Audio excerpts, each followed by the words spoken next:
Paltrocast. Well, Billy, thank you for taking the time to speak with me. You got a solo record. Now, how long was this record in the works for? Because there's a lot of great guest performers from your past, present, and future on there. It's a very interesting question because, Darren, I didn't know I was making a record for about 2 years. COVID happened. I have a really nice recording studio in my house. Yeah. And I'm a creative musician. So what do? I sit at home and I record music for no reason, which is why this album has hip hop beats and EDM samples and metal guitars and a piano ballad, because there was no consistency in what I was doing. I was just making sound and enjoying myself. I also think that's why this record ended up sounding so necessary, because it is not contrived in any shape or form.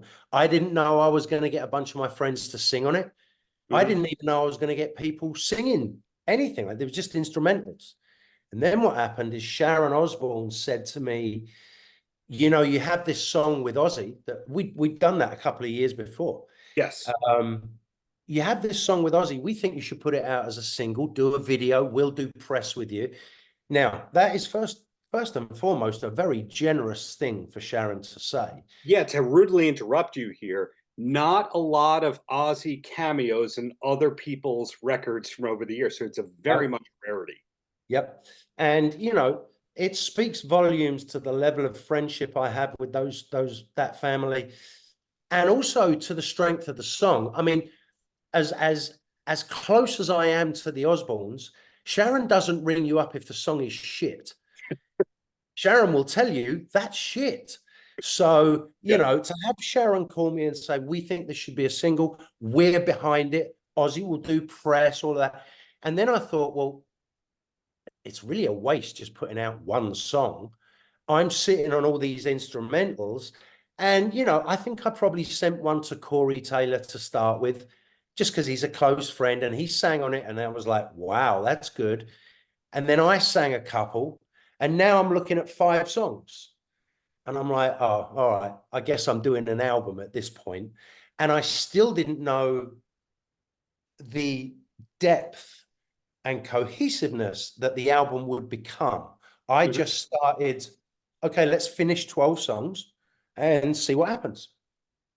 Once those 12 songs were finished, I realized, oh, shit, I've got something pretty big on my hands, and I started to take it more seriously. Let's do some press, let's make some videos, and here we are. Yeah, and you are not the only veteran person that has their first notable solo album coming out around now. Neil, everyone's doing it. Everyone's doing it. Well, Ross Valerie from Journey only took about 50 years. And Jeff Skunk Baxter only took about 50 years. In your case, you had the Geffen deal, I believe, in the late 90s. I did, yeah.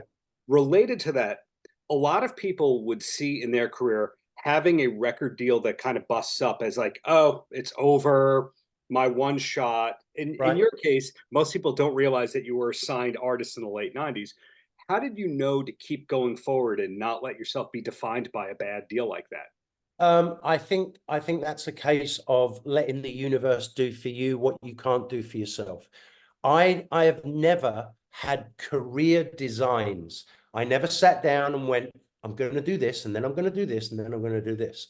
It's always been, I've gone where the energy is. I formed the world's greatest covers band, right? Yes, you did. Well, 2 of them. Yeah, well, it's the same band. It's just a different name and a different drummer. Yes. But I did that, and I would never at any point in my life have told you I'm going to form the world's greatest covers band. It just happened. Just the way this solo album happened, just the way I joined the Cult, just the way I joined Billy Idol, and just the way that deal went bad. It doesn't matter. It doesn't define you. What defines me is how nice I am to the grocery store clerk. Things like gratitude. Well, it is. I mean, I'm sure it sounds like you've done your research and you know that I have a checkered past. And so every day above ground is a bonus for me. Every day. So yes, Every day I wake up in this wonderful house in Beverly Hills with a career and a beautiful girlfriend and things that mean something in life. I can eat whatever I want, whenever I want. Do you know how few people can say that? So that's what defines you. Having Geffen bought out by Seagram's and your record deal goes tits up, that doesn't define you. It's just a thing. Well, there's so many people that you meet at the bar, or for lack of a better expression, who they go, oh, that was my one shot of fame and that's No. it. What you just spoke about with recovery, the first time I had the pleasure of interviewing you, it was you and Dave were promoting I a remember that. recovery related show. And you said, we met in some program we won't name and that kind of a thing. But it's fantastic to see how you were able to turn bottoming out into one of the most successful rock and roll careers that people don't realize is one of the most successful rock and roll careers. Yeah. I think that's very interesting about my career is people don't realize how successful it is and kind of how under the radar it is, which suits me just fine.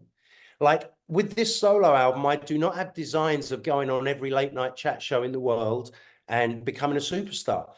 My design for this album is I get to leave a body of work, 12 songs that defines me. This solo album, the whole dream and ambition for it is just to be released. That's it. I get to leave 12 songs that definitively embodies who Billy Morrison is. I produced it. I wrote 90% of the tracks.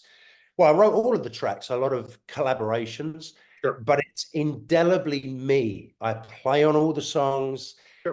It's my concept. And the day it's released, I'm done. I'm happy. I have no great career ambitions to be a solo artist. I just want to leave a body of work because it doesn't say my name on the marquee. It says Billy Idol or The Cult or Royal Machines.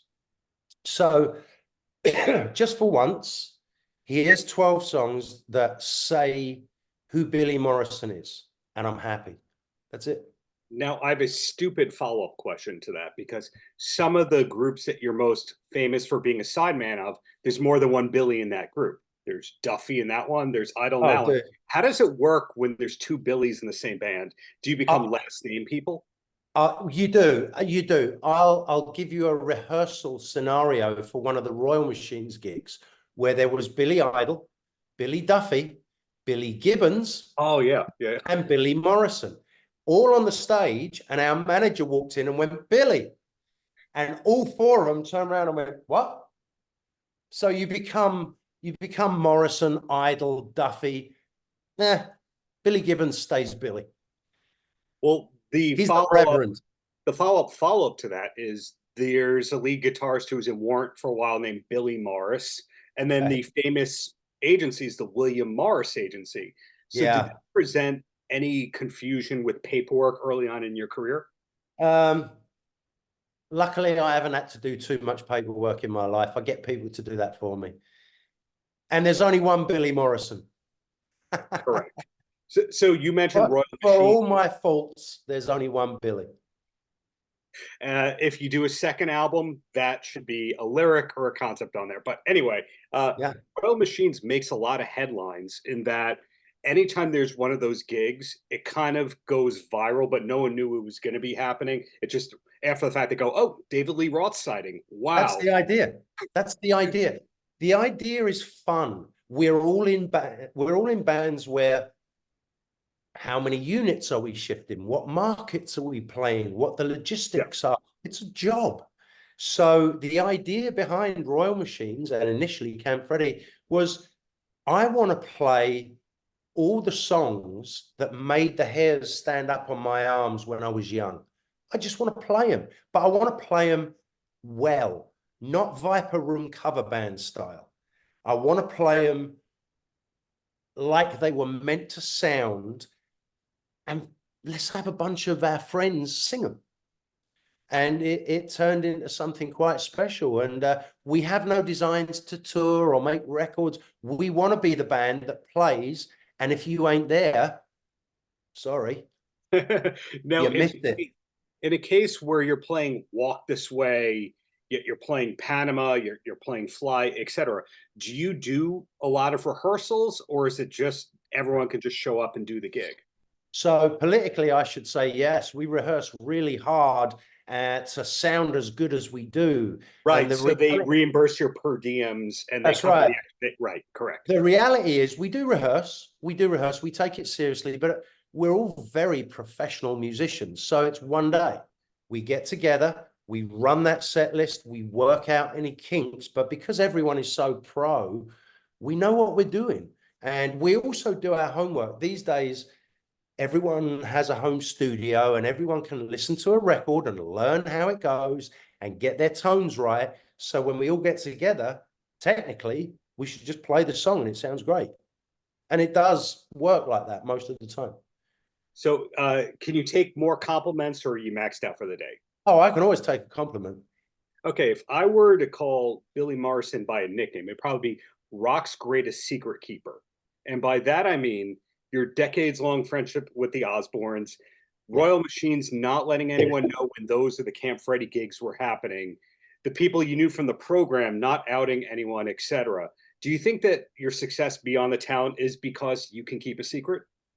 Well, I don't look at it as secrets. I look at it as respect.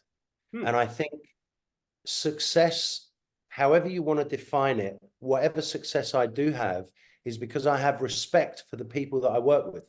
And my friendship with the Osbournes is exactly what it is, friendship, which means I don't give a shit who you are. If you call me up and want me to talk about them, the answer is no. Simple. And trust me, I get emails and phone calls. Hey, we hear Ozzy's this. Can you comment? And I just like delete. Yeah. And I've worked with hundreds and hundreds of the world's best musicians with Royal Machines. And you see some shit and you hear some shit. Yeah. And respect says you don't talk about that shit. It's no one's business.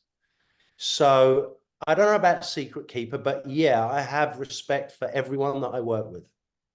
And I think that's why every single person I asked to be on my record, without question, not only said yes, but killed it, because that respect is mutual. There you go. So the record is finally done, Yeah. finally coming out this month. Will there be one gig in support of it where you play the songs live? God, if I had $1 for every time someone's asked me that. Look, it's impossible to tour it because obviously I can't sing Chasing Shadows like Linda Perry or crack cocaine like Ozzy Osbourne. So no. However, they are all my friends and they have all done Royal Machines gigs. So people out there who know how to make Royal Machines happen, maybe there's a potential for a couple of shows if the check is big enough. Everyone has to be paid. When Royal Machines play, what people don't understand is it's a business. Everyone gets paid. But would I make the phone calls to everyone on that album and say, there's a potential gig at Madison Square Gardens or wherever, one night only, playing the whole album and a few extras? I would make those phone calls, but the offer has to be there. Wow. Never say never. That's what I'm hearing. Well, I never say never.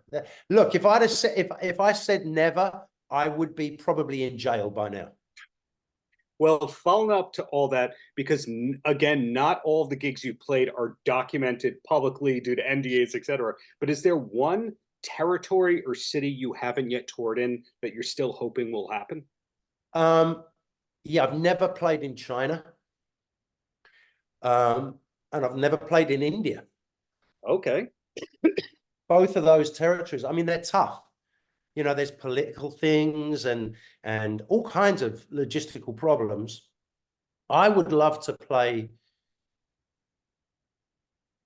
Where I'd really like to play, and I've never played before, is Dubai. Mainly because the taxis are Lamborghinis. Well, people have their problems with Dubai, but I think Kiss playing that New Year's Eve special kind of opened up the doors for the hard rock. market over there. So fingers Yeah. crossed. And Well, and I also think that music should transcend politics. Hmm. So there are certain areas which I understand you don't play there because there's some atrocity happening, but it is music. It's the entertainment business, and we're here to entertain people. So I'm lucky. I've been to most places in the world, so I'm happy. The last question I have for you is one more stupid one, but it's a point of curiosity. And I find that anytime you have a successful British musician who's moved to Los Angeles, they have played in Robbie Williams's soccer game. Have you played in Robbie Williams's soccer game? I haven't played in Robbie Williams's soccer game because I'm terrible at soccer, but I have watched it, and I did live with Robbie for a couple of years here. I did not know that. Oh, there's a breaking news for you. Wow. Okay, I can draw the lines as to why that is, but You know, Robbie and I were friends. I mean, I haven't seen him in a few years, but we hung out, and he moved here after I moved here, and we hung out for a couple of years. You know, I was in that house when the soccer thing happened, when he was forming it. But you wouldn't want me playing soccer. I'm fucking terrible at it.